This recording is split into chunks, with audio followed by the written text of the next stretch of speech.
नाशिक विधान परिषद निवडणुकीची रणधुमाळी उडाली आहे आणि याच रणधुमाळीत नाशिकच्या राजकारणात एक अतिशय धक्कादायक आणि चक्रावून टाकणारी घटना समोर आली। निवडणूक म्हटलं की नॉट रिचेबल होणं, रिसॉर्ट पॉलिटिक्स हे आपण आजवर ऐकलं, पण नाशिकमध्ये जे घडलंय त्याने मोठ्या नेत्यांच्या पायाखालची जमीनच सरकली। फुटू नये म्हणून, मत सुरक्षित राहावीत म्हणून नाशिकच्या नगरसेवकांना एका गुप्त ठिकाणी नेण्याची जय्यत तयारी करण्यात आली होती।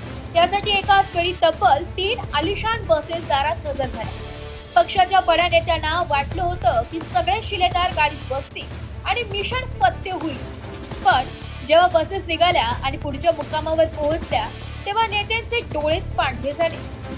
3 बसेस मिळून अवघे 7 नगरसेवक सोबत गेल्याची धक्कादायक माहिती समोर आली।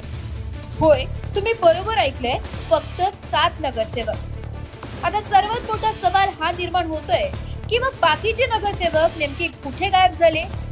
3 बसेस फुल होऊन निघणार होत्या, मग अचानक शेकडो नगरसेवकांनी पक्षाच्या आदेशाला हो का दिला?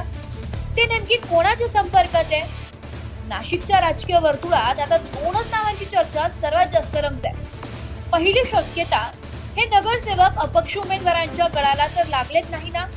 कारण विधान परिषद निवडणुकीत अपक्ष उमेदवार नेहमीच किंग मेकर ठरण्यासाठी मोठी फिल्डिंग लावत असतात। आणि दुसरी सर्वात मोठी चर्चा म्हणजे हे गायब झालेले नगरसेवक गोकुळ गीते यांच्या संपर्कात तर नाही ना? गोकुळ गीतेंना पडद्यामागून अशी काही खेळी खेळली आहे का, ज्यामुळे ऐन निवडणुकीच्या तोंडावर पक्षाला हा मोठा झटका बसलाय? की मागे काही वेगळंच पॉलिटिकल मॅनेजमेंट सुरू आहे? या नगरसेवकाचे फोन सध्या नॉट रिचेबल दाखवत आहे।